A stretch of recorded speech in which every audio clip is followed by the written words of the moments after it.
Hey, this is Vito Gesualdi for GameZone.com. I'm here with Alex Amancio. How you doing? Good. Alex is the creative director of Assassin's Creed Revelations. I'm cheating. I'm looking at the sign. I'm sorry. But I'm excited for the game because I just got to play it for about, I don't know, 2 hours, and it really is pretty polished. I'm having a lot of fun. Yeah, we're really happy how it turned out. The hook blade is great. I like to run, and then I jump, and I grab on stuff. And unlike the other Assassin's Creeds where I would just immediately die because I missed a jump, I now have like a magic extender arm that makes me not die. Yeah, the whole thing about the hook blade and the improvement to navigation is not only making it faster, but actually adding a little bit of more fluidity. So you can actually, yeah, if you miss a wall slightly, you can actually extend reach and grab it. You can also like go up from a ledge to the roof much faster. I ran up on a guy and I think I grabbed him around the neck with my blade and then kind of vaulted over his neck. What did I do? Yeah, we call that a hook and run. If you want to bypass combat, you just vault over someone. You can also if you just tap the button instead of like vaulting over him, you're actually going to hook him and throw him on other guards.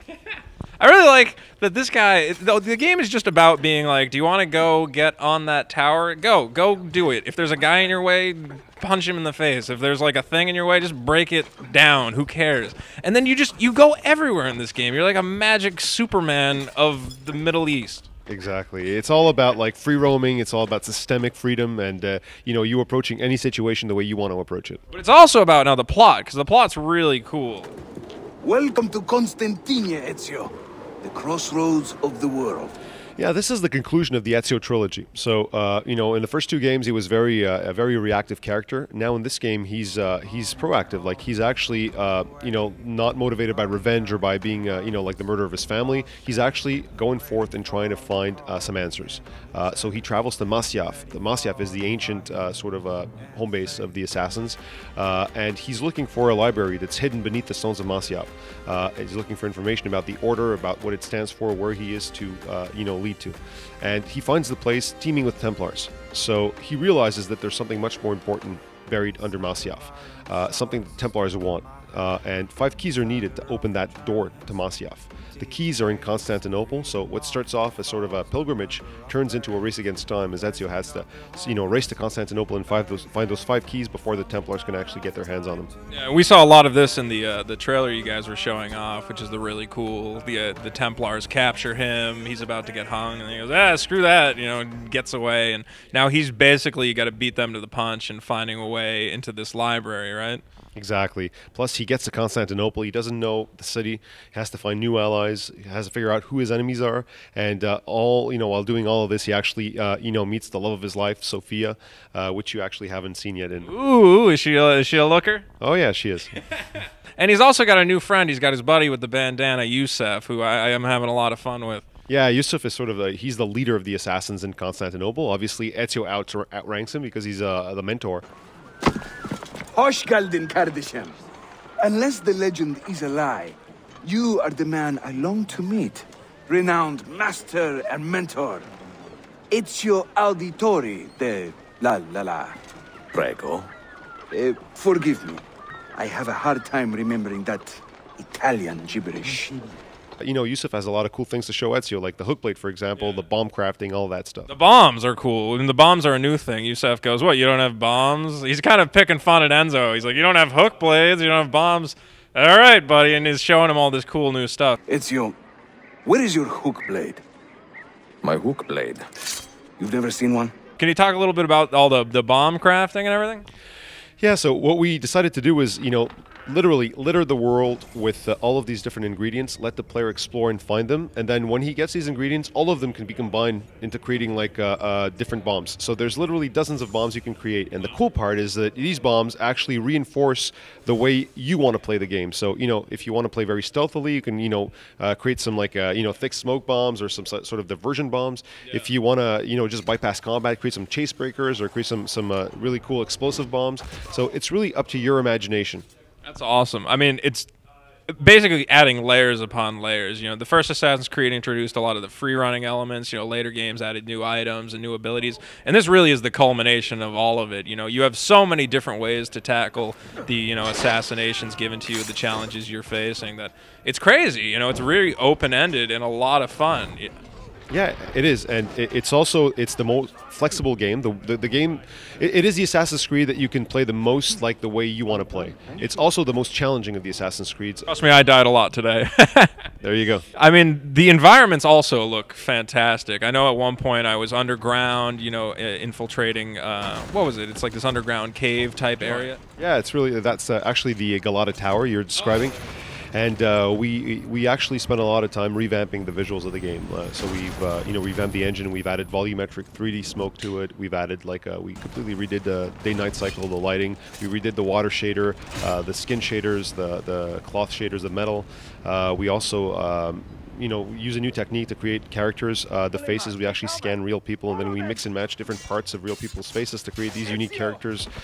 We also revamped the way we capture performances from actors. We're using a system that we actually created in Montreal called Mocam, where you actually film the actor, and you're actually extrapolating the actor's performance from that sort of little video. We're not actually taking the movement, but more the performance. We're interpreting that performance and translating that into the game. So a lot of different things that we've sort of like revamped Revelations with that really make this the ultimate Assassin's Creed experience. Definitely. I mean, it's shaping up to be. I'm having a ton of fun with it. I got to see Enzo wearing his little loot outfit as he's playing a nice little tune for the nobles there. Yeah, did you enjoy beating up the I felt a little bad when the minstrels are all just kind of hanging out like, we like playing music, and Enzo's like, bam, right in the mouth. And then 10 seconds later is wearing their short pants and infiltrating the party. Yeah, exactly. So, that mission you're describing is just part of the different elements that we've added to the game to really make it stand out, right? We wanted to be having you play the story, not necessarily be telling you the story, right? So all of the missions are now contextual, and they feel very different from each other. I mean, and you can see the leaps and bounds. I know the first Assassin's Creed, there wasn't as much diversity in the missions, but now I've got so many different things going on. In one mission I got to find the right guy to kill out of the crowd, and the next mission I'm playing a song so that my buddy can sneak up and assassinate a guy. Give your family my regards. Give your family my regards. Come spend the night with me. Yeah, have you played the Riot yet? Oh, what's the Riot? Tell me about the Riot. Yeah, you can actually get a crowd all riled up and provoke a riot and use that as a sort of a diversion to break into a location. So stuff like that. All these new sort of original missions are all integrated part of the game experience. I want to incite a riot. That sounds like a good time. Also, now there's a little bit of tower defense. So we had our, taking over a part of the city gameplay, the Borgia Tower mechanic, which we upgraded for Revelations. But then we needed to think of something when you're actually being attacked and you're defending that area. And we took a look at the Ezio character, how he's evolved. And, he's older, wiser, higher ranked. He's more like a sort of a general of the Assassins now. So what better metaphor for the general of the Assassins and having him stand on a rooftop, ordering his men, placing them on rooftops and, setting up barricades and, defending against the onslaught of Templars. And it was really cool because you're doing all the classic tower defense stuff. You're setting up walls to stop the guys from coming through. Enzo's, saying archers and, guys with rifles over here. And I also really like that the enemy guys, when they're outnumbered and just dying, are like, screw this noise and just start running the other way. Yeah, exactly. We didn't want it to feel like, just lambs to the slaughter. We wanted these guys to actually feel smart, and, if they do feel like they're going to lose, they just, That's one of the coolest parts of Assassin's Creed, is that you guys really have paid attention to the detail. These don't feel like little AI guys who are just, rushing at my base. The guys I fight aren't just, random enemies. These feel like living, breathing people I'm, murdering. But, I mean, even the little attention to detail. After a party scene, I went back later and they were sweeping up, after the party. And I was like, oh my God, every little detail is in there. Well, I'm happy you noticed that. Yeah, we do pay a lot of attention to that stuff. And it's really important because we're trying to create a world that feels very credible, very, lively, and very, historically accurate. So we really want to pay attention to those details. I think that's probably your guys' biggest accomplishment, is that it's this gigantic sandbox world that's authentic. It's not like Grand Theft Auto where people are running around like, hey, idiot, and bumping into each other and pulling out their guns for no apparent reason that I can find. It feels like a world. I feel like I've traveled back in time in a crazy, mind-melding memory spaceship or whatever it is, and I love it. It's a ton of fun. Well, thanks, man. We pay a lot of attention. We actually send our teams over to those locations to make sure that they take a lot of pictures. We research backgrounds, use old maps, stuff like that when we're creating our world. So they're pretty authentic. That must be a ton of work for you guys. Yeah, but it's fun work. It pays off. Yeah. All right. Well, I gotta say, it looks like a ton of fun. I can't wait. When is it coming out? November 15th. You gotta get it to me earlier than that. I can't wait that long. Well, you can play through, about 30% of the main storyline. So I'm gonna go sneak one of the copies out of the demo station. Don't tell this guy. He's right here. What am I talking about? Thanks so much again. You've never seen one? I grew up using these.